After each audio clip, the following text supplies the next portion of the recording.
PDI Perjuangan angkat bicara soal pelaporan ex-Gubernur DKI Jakarta Basuki Cahayapurnama alias Ahok ke Komisi Pemberantasan Korupsi atau KPK. Sekretaris Jenderal PDIP Hasto Kristianto menduga pelaporan yang dilakukan oleh Poros Nasional Pemberantasan Korupsi atau PNPK itu untuk kepentingan politik jelang 2024. Sebagaimana diketahui, nama Ahok beberapa kali muncul dalam sejumlah survei sebagai salah satu kandidat potensial calon presiden 2024. Hasto menilai pelaporan terhadap Ahok sengaja dibuat untuk meramaikan isu politik menuju 2024. Menurut Hasto, sejumlah kasus korupsi yang disangkakan pada Ahok sudah selesai di persidangan. Oleh karenanya, kata dia, PDIP tidak ambil pusing dengan pelaporan tersebut. Kendati demikian, lanjut Hasto, partainya tidak pernah melakukan intervensi terhadap penegakan hukum, termasuk jika ada pihak-pihak yang hendak melaporkan dugaan pelanggaran pejabat termasuk kader partai. Sementara Ahok sendiri enggan banyak berkomentar tentang laporan atas dirinya. Ahok hanya melemparkan sejumlah tautan berita yang menyebut sejumlah kasus dugaan tindak pidana korupsi sudah selesai disidangkan.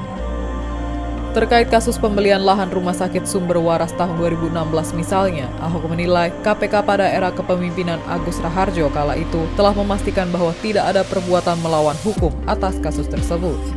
Adapun dalam pelaporan PNPK, salah satu kasus dugaan korupsi yang diduga melibatkan Ahok yaitu terkait rumah sakit Sumber Waras. Selain itu, Ahok juga berpandangan bahwa Pengadilan Negeri Jakarta Selatan juga telah menolak permohonan pra-peradilan Masyarakat Anti Korupsi Indonesia atau MAKI terkait kasus dugaan korupsi lahan Cengkareng, Jakarta Barat. Adapun dalam pelaporan PNPK juga menyebut salah satu kasus yang diduga melibatkan Ahok adalah kasus lahan di Cengkareng Barat. Selain kasus lahan rumah sakit Sumber Waras dan lahan Cengkareng, beberapa kasus yang disangkakan PNPK melibatkan Ahok yakni kasus lahan Taman BMW, kasus dana CSR, hingga reklamasi Teluk Jakarta. Selain Ahok, ada sejumlah nama lain yang dilaporkan PNPK ke pihak KPK. Beberapa nama itu juga kerap disebut sebagai calon potensial Pilpres 2024. Misalnya Gubernur Jawa Tengah Ganjar Pranowo yang dilaporkan terkait dugaan kasus korupsi IKTP.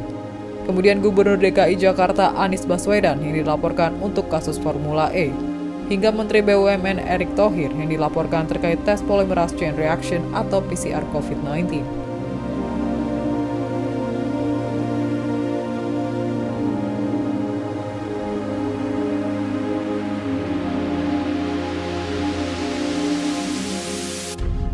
Demikian informasi dari Tribun Jateng Update. Saksikan terus Tribun Jateng Update hanya di channel YouTube Tribun Jateng. Ikuti update terbaru dari sosial media Tribun Jateng.